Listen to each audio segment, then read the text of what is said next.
राम और लोहिया दोनों मिलकर के काम करना चाहते थे उस समय की राजनीतिक परिस्थितियों को देखते हुए। और एक बार फिर समाजवादी पार्टी ने प्रयास किया था, उससे पहले नेताजी ने कोशिश की थी। माननीय काशीराम जी को पहली बार सदन में अगर कहीं से भेजा गया था, वो हमारे गृह जनपद से भेजा गया था, इटावा से भेजा गया था। तो कोई किसी के कहने से आरोप न लगाए, इसीलिए मैंने कहा उत्तर प्रदेश के चुनाव के लिए बड़ी बड़ी साजिशें हैं, बड़े बड़े षड्यंत्र हो रहे हैं, होंगे। वो सवाल जो आया था वो भी षड्यंत्र का हिस्सा था, ये सवाल जो आया ये भी षड्यंत्र का हिस्सा है। बड़े षड्यंत्र होने जा रहे हैं क्योंकि ये उत्तर प्रदेश है।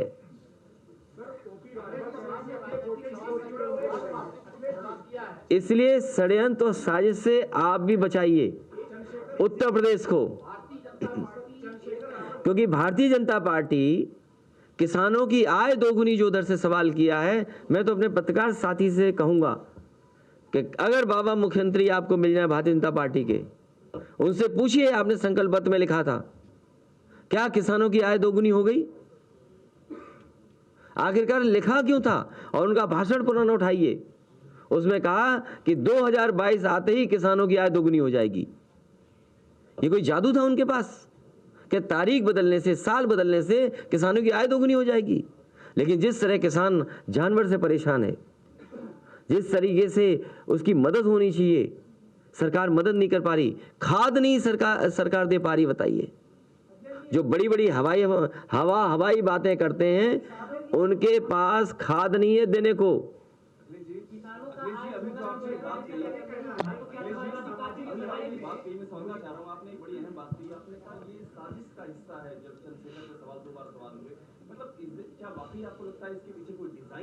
नहीं, ये आप इसलिए कर रहे हैं क्योंकि इस पहला शायद इंटरव्यू आपने किया था। हाँ, पहला इंटरव्यू इसलिए किया, तो इसलिए आपको, क्योंकि पत्रकार हैं आप, तो पत्रकारों को और भी जानकारी करनी चाहिए। जिस समय मैंने 2 सीटें दी वो स्वीकार कर लिया, उसके बाद पता नहीं कहाँ संगठन में किससे बात हुई, दिल्ली बात हुई, कहाँ बात हुई, उसके बाद उन्होंने कहा कि हम 2 सीट पर नहीं रह सकते, हमारे संगठन में आपस में सहमति नहीं है। इसमें समाजवादी पार्टी का क्या दोष है? तो इसलिए मैं कह रहा हूं कि कहीं ना कहीं बैठे हुए लोग दूर दूर साजिश और षड्यंत्र कर रहे हैं। ये उत्तर प्रदेश का चुनाव है। आज देखिए चुनाव की धज्जियां उड़ रही हैं, भारतीय जनता पार्टी के कार्यकर्ता नेता हर जगह धज्जियां उड़ा रहे हैं।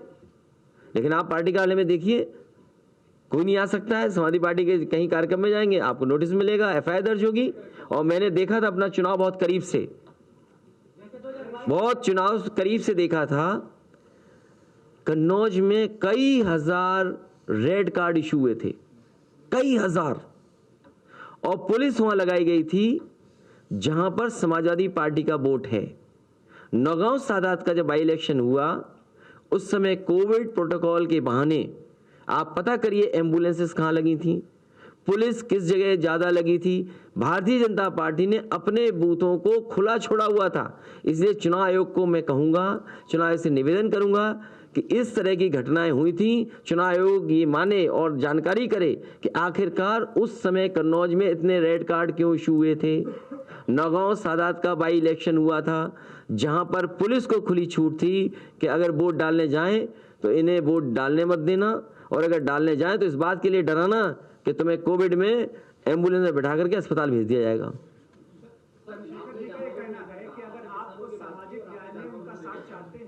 कुछ जानवर की बात कह रहे हैं इधर, नहीं किसकी वजह से हो रहा है मैं आपसे जानना चाहता हूँ। ये जानवर किसने छोड़े हुए हैं बताइए आप? क्या योगी जी ने पकड़ा जानवर कोई? नहीं, मैं, हमारा पत्रकार साथी कम उम्र का है, पहली बार लगता प्रेस कॉन्फ्रेंस में आया है, तो मैं चाहूंगा कि ये हमारा साथी जो है समझदार है, कुछ जानवर के लिए बताओ कि भाई हम क्या करें, हम नहीं समझ पा रहे हैं कुछ। हम अपने पत्रकार साथी से कहेंगे कि पत्रकार साथी कुछ सुझाव। और चंद्रशेखर के बयान पर देखिए क्या कहा है अखिलेश यादव ने, वो आपको हम बता रहे हैं। भाई बनकर मदद करना चाहते हैं तो करें, ये अखिलेश ने कहा है कि भाई बनकर मदद करें। पहले चंद्रशेखर 2 सीटों पर सहमत हो गए थे, ये अखिलेश यादव ने कहा, फिर पता नहीं दिल्ली बात हुई या क्या हुआ, वो बदल गए।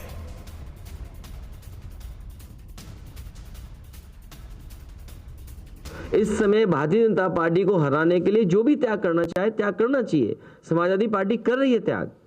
और जहां तक चंद्रशेखर का सवाल है, मैंने सीटें दी थी, अगर वो भाई बन के भी मदद करना चाहते हैं तो करें। समाजवादी पार्टी ने, और केवल समाजवादी पार्टी का प्रयास नहीं था, केवल एक व्यक्ति या एक पार्टी की सवाल नहीं था। अगर पुराना इतिहास उठा करके आप देखेंगे, बाबा साहब भीमराव अम्बेडकर जी से समाजवादी पार्टी के नेता, समाजवादी नेता डॉक्टर राम मनोहर लोहिया दोनों मिलकर के साथ काम करना चाहते थे। क्या इतिहास नहीं ये जानता? इतिहास में वो बातें दर्ज हैं कि पत्र लिखे गए थे कि डॉक्टर भीमराव अम्बेडकर जी और डॉक्टर राम मनोहर लोहिया दोनों मिलकर के काम करना चाहते थे। तो लगातार हम आपको बता रहे हैं बड़ी खबर चंद्रशेखर को लेकर क्या कहा अखिलेश यादव ने। कहा भाई बनकर मदद करना चाहते हैं करें, बीजेपी को हराने में हमारी मदद करना चाहते हैं करें।